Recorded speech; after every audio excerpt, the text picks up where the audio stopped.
You know, every so often a story comes along that just grabs the entire world's attention. This is one of them. It's a case about a woman who seemed to be a loving mother who then found herself at the center of a mass murder investigation.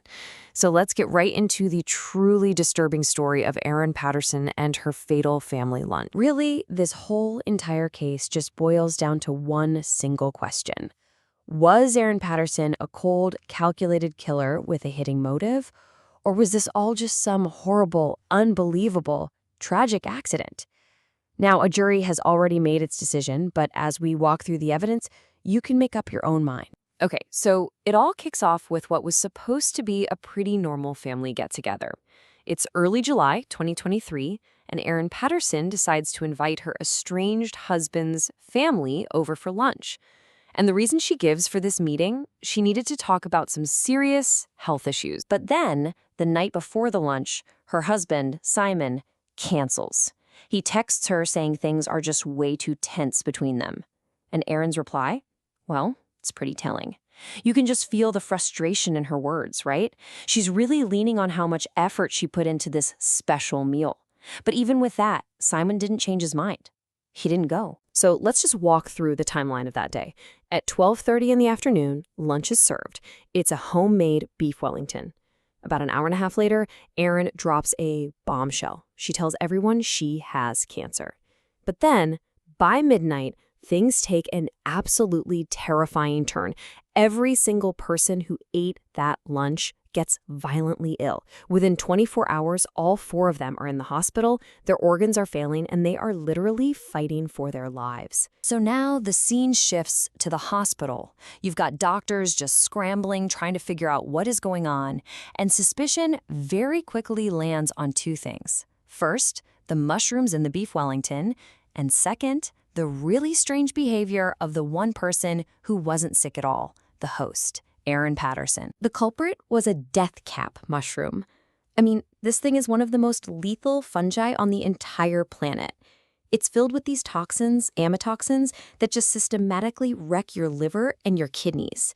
And the really scary part? The symptoms don't even show up for hours. So by the time you actually feel sick, it's often way too late. And this right here is where the suspicion against Erin really starts to solidify. I mean, think about it. You've got her 4 family members in the ICU, basically on death's door. And then Erin, she finally shows up at the hospital, and according to the doctors, she looks perfectly fine. She claims she has diarrhea, but then she turns around and discharges herself against direct medical advice. It just raised so many red flags. It gets even stranger. Later, Erin comes back to the hospital, and this time she claims her children ate the leftovers, but she's hesitant to actually bring them in for testing, saying it would scare them. The doctor's reply was just brutally direct. They can be scared and alive or dead. So the kids were eventually tested, and just like Erin, they were completely fine. So at this point, the story totally shifts. This isn't just a potential tragedy anymore. It's a full-blown police investigation. And as detectives started digging, they began to uncover what can only be described as a staggering web of lies from Erin. First up, the mushrooms. Erin kept insisting she bought them from a specific Asian grocery store. The problem? The police looked everywhere, and that store just didn't exist.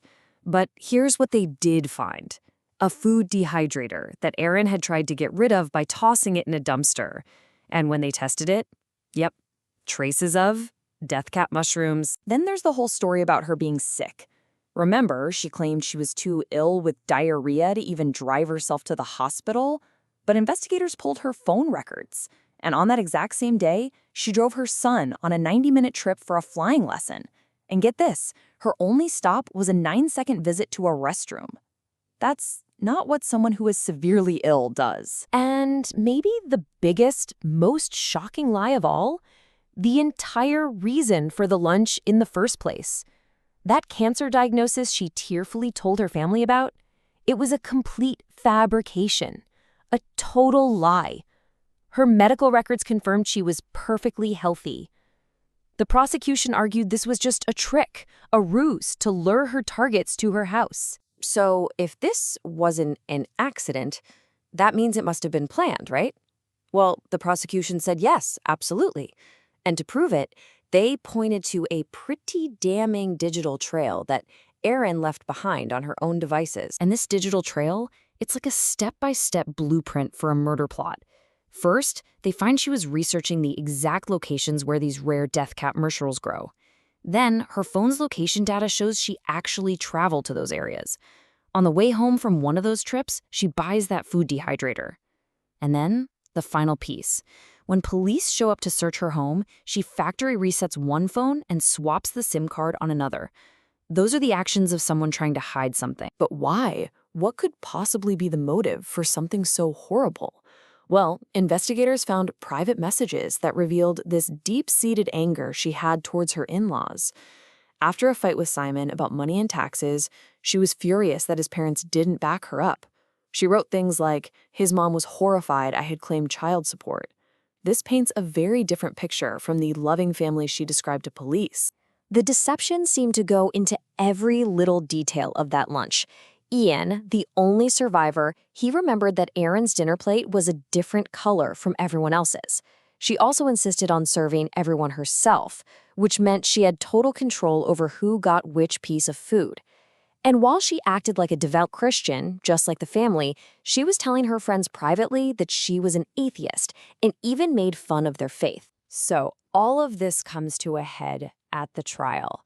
The whole world is watching as Erin Patterson takes the stand for 8 days, trying to explain away this mountain of evidence that's been stacked against her. And her explanations, they were a whirlwind. She said she didn't get sick because she purged the meal due to body image issues. She said she just panicked and that's why she threw away the dehydrator. And the cancer story? Oh, that was just a lie to cover up an embarrassing gastric bypass surgery. A surgery that the clinic she named confirmed they don't even perform. Lie after lie seemed to boil down to one simple defense. I panicked. So after a 9-week trial packed with drama and shocking revelations, the jury went to deliberate. For 6 long days, everyone waited.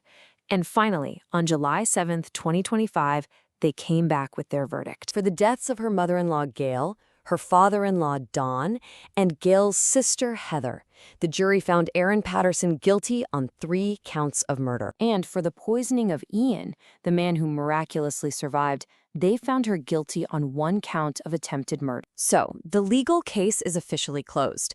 But the real mystery, the psychological one, that's still wide open. And it leaves us all with this final, really unsettling question that we just can't answer.